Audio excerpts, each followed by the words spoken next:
तो इस कहानी की शुरुआत अलास्का की एक टाउन से होती है। ये टाउन एक ऐसे इलाके में था जहाँ 30 दिन के लिए सूरज नहीं निकलता, लेकिन ऐसा सिर्फ साल के एक महीने में ही होता है। कल से यहाँ 30 दिन वाली लंबी रात शुरू हो जाएगी। हर साल जब भी दिन आते हैं तो कुछ लोग इन दिनों को छुट्टियाँ समझकर इन्हें मनाने के लिए कहीं बाहर चले जाते हैं, जबकि कुछ लोग यही रहते हैं। तो इस वजह से लोग आज भी तैयारियां कर रहे थे। अब इसी टाउन का एक शेरिफ जिसका नाम इबन था, वो अपने साथी के साथ टाउन से बाहर आता है छानबीन करने, क्योंकि इन्हें एक जगह पर कुछ जले हुए मोबाइल्स मिले थे। पहले तो इन्हें लगता है कि जरूर ये किसी की शरारत है। इतना ध्यान ना देते हुए ये वापस टाउन में आ जाते हैं। पर टाउन के सभी लोग काफी मसरूफ थे। उन्हें इस बात की खबर नहीं होती कि कोई टाउन के सभी कुत्तों को पकड़ पकड़ कर बड़ी बेरहमी से मारता जा रहा है। जब एक ड्राइवर जनरेटर के लिए ट्रक में तेल ले जा रहा था तो वो तेल ट्रक में से लीक होने लगता है और सड़क पर बिखरता जा रहा था। इसलिए इबन उसे रोककर फाइन लगा देता है, जो चीज उस ड्राइवर को बिल्कुल भी अच्छी नहीं लगती। हम एक लड़की को देखते हैं जिसका नाम स्टेला था। वो इबन की वाइफ थी और उसे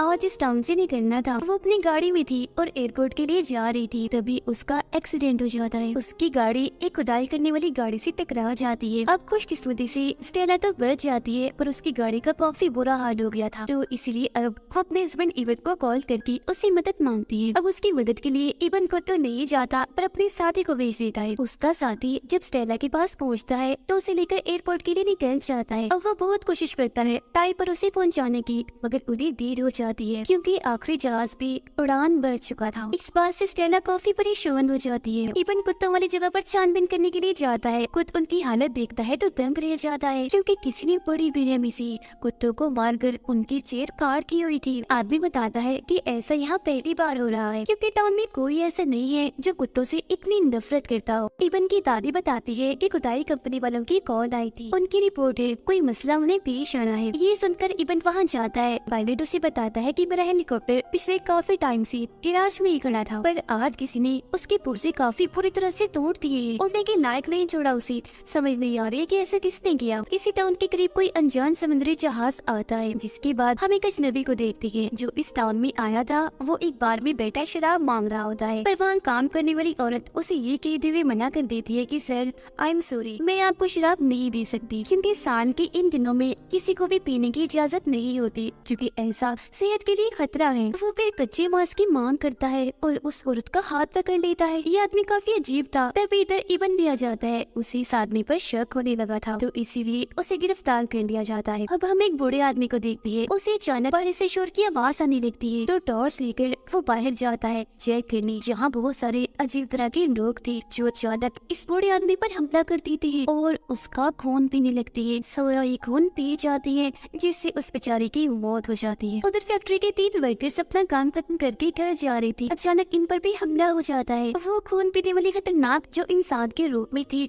दोनों आदमियों का खून पी जाती है, जिसके बाद उन्हें अंधेरे में खींच देती है। और जो वर्कर लड़की थी वो किसी तरह अपनी जान बचाकर वहाँ से भाग जाती है। इबन उस अजनबी से पूछताछ करता है, पर वो साफ साफ कोई जवाब नहीं देता। बस इतना कहता है कि यहाँ के सारे लोग मरने वाले हैं। तभी अचानक ये लाइट चली जाती है, जिससे अब इनका टेलीफोन कनेक्शन भी टूट जाता है, जिसके जरिए ये किसी से बात कर सकते। इबन जब बाहर आता है तो उसे जमीन पर बहुत सारा खून पड़ा हुआ दिखता है। जैसे पीछे करते हुए आगे बढ़ता है तो घबरा जाता है, क्योंकि वहाँ बूढ़े आदमी का कटा हुआ सर था। इसीलिए वो फौरन यहाँ के लोगों के पास जाता है और उन्हें सलाह देता है कि आप सब लोग अपने अपने घरों में ही रहे, ये ठीक रहेगा। बाहर निकलने का सोचना भी मत, क्योंकि खतरा हो सकता है। अगर किसी के घर पर जनरेटर नहीं है तो वो बाहर में चला जाए, वहाँ रहे, क्योंकि वहाँ जनरेटर मौजूद है। वो स्टेशन में वो लोग वक्त गुजारने के लिए गेम खेल रहे थे, जबकि अजनबी उन्हें डराने की कोशिश करता है। इबन के भाई को इस वजह से गुस्सा आ गया था, तो वो प्लास्टिक की छोटी सी चीज उठाकर उसकी तरफ फेंककर मारता है। ये देख अजनबी बोलता है, अरे लड़के ये क्या किया तुमने? वैसे तुमने अच्छा किया, इस प्लास्टिक की मदद से मैं जेल को तोड़ दूंगा। ये सुनकर ना समझी की वजह से इबन का भाई भागता है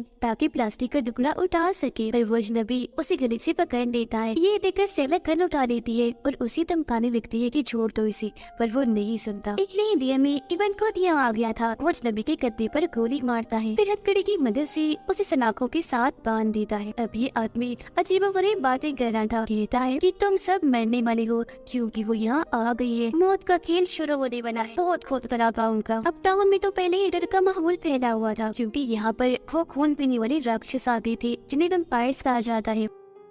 उन्हें लगता है कि जरूर यहाँ कोई खूनी आ गया है जो सब लोगों को मारेगा, इसीलिए ये गाड़ी लेकर उस खूनी को पकड़ने के लिए निकल जाते हैं। इन्हें अजीब सा महसूस होता है, इसीलिए ये दोनों गाड़ी से बाहर आकर दूरबीन से देखने की कोशिश करते हैं। स्टेला को वहाँ कुछ दिख जाता है जो देख काफी घबरा गई थी और इवन से कहती है कि हमें यहाँ से निकलना चाहिए। वो जल्दी से गाड़ी में बैठकर टाउन वापस आने के लिए निकल पड़ती है, लेकिन तभी एक वेम्पायर इनकी गाड़ी पर हमला करके ऊपर चढ़ जाता है। इवन उस पर गोली चलाता है पर वेम्पायर पर उसका कोई असर नहीं होता, तो इसलिए स्टेला जोर से जैसे ब्रेक लगाती है वो नीचे गिर जाता है, जिससे आखिरकार इनकी उस वेम्पायर से जान छूट जाती है। जैसे ये टाउन में आते हैं यहाँ की हालत काफी बुरी थी, गाड़ियों में आग लगी हुई थी, हर तरफ लाशें बिखरी हुई थी क्योंकि वेम्पायर्स का यहाँ पर हमला हो गया था। इवन की दादी पुलिस स्टेशन से उनसे राब्ता करने की कोशिश करती है और ये दोनों जैसे वहाँ पहुँचते हैं तो ना तो वहाँ इवन का भाई था और न ही दादी, हर तरफ खून ही खून बिखरा पड़ा था। ये देखकर उन दोनों को काफी बुरा लगता है, लेकिन अजनबी उधर ही था जो अभी भी वैसा का वैसा बंधा हुआ था। इवन गन लेकर उसे मारने के लिए जाता है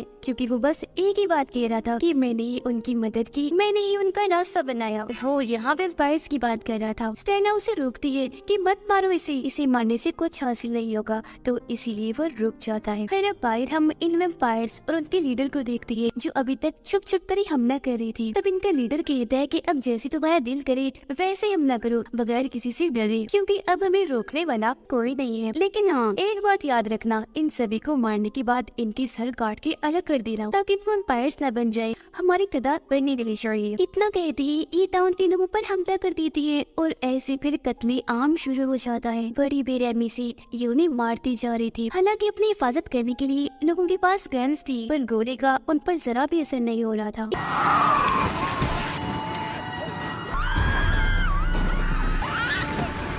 इबन और स्टेला बार के अंदर आ जाती है जहाँ उन्हें इबन का भाई सही सलामत मिलता है। दोनों भाई एक दूसरे से मिलकर काफी खुश थी। वर्कर लड़की बताती है कि मेरे पड़ोसी के घर के पास ही एक छोटा सा कैबिन है, हमें वहाँ चलना चाहिए क्योंकि वो हमारे लिए एकदम महफूज है, यहाँ से दूर भी नहीं है। जब इबन कहते हैं मगर हम बगैर प्लान के ऐसे भी तो यहाँ से नहीं निकल सकते ना। ऐसा करती है, मैं और स्टेला उन वेम्पायर्स का ध्यान भटकाएंगे, तब तक तुम्हें मौका मिल जाएगा, तुम लोग यहाँ से भाग जाना। प्लान के मुताबिक इबन और स्टेला गाड़ी लेकर निकल जाती है, पर वो वेम्पायर्स काफी चालाक थी, फौरन इनके पास आ जाती है हमला करने के लिए। वो इतने ताकतवर थे कि सिर्फ अपने हाथों से ही गाड़ी उठा देती है। वो फिर अंदर घुसकर इन्हें मारने की भी कोशिश करती है, जिनसे बड़ी मुश्किल से ये बच रही थी। स्टेला उनमें से सिर्फ एक को ही मारने में कामयाब होती है, जो वो गोली से उसका सर उड़ा देती है। वो पूरी तरह फंस गई थी, जहाँ तभी इनकी मदद करने के लिए ड्राइवर आ जाता है। उसके पास काफी बड़ी गाड़ी थी, जिसे आकर वो वेम्पायर से टकरा देता है, जिससे बहुत सारे वेम्पायर्स उसके नीचे आकर कुचले जाते हैं। ड्राइवर इन्हें गाड़ी में बैठाकर जान बचा लेता है, जिसके बाद बचे हुए सारे लोग उस केबिन में आ जाते हैं, जिसके बारे में लड़की ने बताया था। ये लोग प्लान बनाते हैं कि खाने का इंतजाम कैसे करना है और बारी बारी हर एक इंसान में पहरा देना है। वेम्पायर्स का लीडर और उसके साथी पुलिस स्टेशन में उस अजनबी के पास जाते हैं। असल में उसने इन वेम्पायर से ये सौदा किया था कि अगर मैं तुम्हारी मदद करूंगा तो तुम मुझे भी वेम्पायर्स बना दोगी, जिसके बाद मैं भी अमर बन जाऊंगा, जिससे फिर मेरी मौत कभी भी नहीं होगी। अब शुरुआत से जो सब उल्टा उल्टा हो रहा था, इन्हीं कुत्तों की मौत और नाइट का कनेक्शन कट जाना, ये सारा काम इस अजनबी का ही था ताकि वेम्पायर्स इस टाउन में घुस जाए। अब उसने तो अपना काम कर दिया था, पर वेम्पायर्स ने उसे इनाम देने की बजाय धोखा दिया, यानी इसी वेम्पायर्स नहीं बनाया बल्कि वो इसे भी मार डालते हैं और इसका भी खून पी जाते हैं। फिर वक्त गुजरता है और हमें 6 दिन के बाद की कहानी दिखाई जाती है। ये वेम्पायर्स हर घर हर इमारत में इंसानों को ढूंढते और उनका खून भी जाया करती थी। ऐसे सिलसिला चल रहा था। सिर्फ चंद लोग ही ऐसे थे जो बचे हुए थे, जो वो सारे लोग थे जो कैबिन में छुपे हुए थे। इनमें से जो पायलट के डैड थे,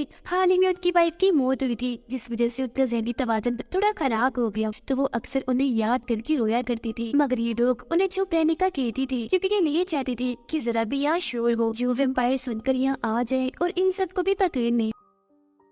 फिर अब इन लोगों को बाहर से शोर की आवाज आने लगती है। स्टेला जब देखती है तो वहाँ वेम्पायर ही थे जो आसपास के घरों की तलाशी ले रहे थे। इन हालात को देखते हुए अक्सर का कहना था कि हमें ये जगह छोड़कर कहीं और जाकर छुप जाना चाहिए, पर इबन उसको समझाता है कि हम ऐसे यहाँ से नहीं निकल सकते, जब तूफान आएगा तब हमें मौका मिलेगा। अब एक लड़की जो अकेली थी वो घबराते हुए बाहर आती है, काफी डरी हुई थी, जोर जोर से मदद के लिए चिल्लाने लगती है। उसकी आवाजें केबिन में छुपे सब लोगों ने भी सुन ली थी। इबन देखता है कि बहुत सारे वेम्पायर्स उसे मारने के लिए आगे बढ़ रहे हैं। इसीलिए इबन और एक आदमी लड़की को बचाने के लिए बाहर आते हैं, पर काफी देर हो गई थी क्योंकि वैम्पायर्स ने चारों तरफ से उसे घेर लिया था, मारकर वो उसका भी खून पी जाते हैं। सिर्फ ये नहीं बल्कि वो आदमी जो इबन के साथ बाहर आया था उसे भी एक वैम्पायर ने काट लिया था, जिससे अब वो भी वैम्पायर बच जाता है और इबन पर हमला कर देता है। अब अपनी जान बचाने के लिए ना चाहते हुए भी उसे उस आदमी को मारना ही पड़ता है। इबन काफी बुकनाया हुआ था, उसे दमे का भी मसला था। जब तक वो केबिन तक लौटता है उस पर दमे का अटैक हो जाता है, इसलिए वो वही गिर गया था, पर स्टेला उसकी काफी मदद करती है। वैम्पायर्स का लीडर जब इबन की साथी की लाश के पास आता है तो उसे देखकर हैरान रह गया था, क्योंकि उसे समझ लग गई थी कि अभी भी कुछ इंसान हैं जो बचे हुए हैं और हमसे जान बचाकर छुपे हुए हैं। उधर अब केबिन में पहरा देने की बारी स्टेला की थी, पर उसकी आंख लग जाती है, इसीलिए वो सो गई थी। अब यहाँ अच्छा मौका समझकर पायलट के डैड वहाँ से जाने की कोशिश करते हैं, पर उनके बेटे इन्हें पायलट ने उन्हें देख लिया था। तब तक स्टेला की भी आंख खुल गई थी। वो दोनों उन्हें बहुत रोकते हैं, काफी समझाने की कोशिश करते हैं। जब वो मान तो जाते हैं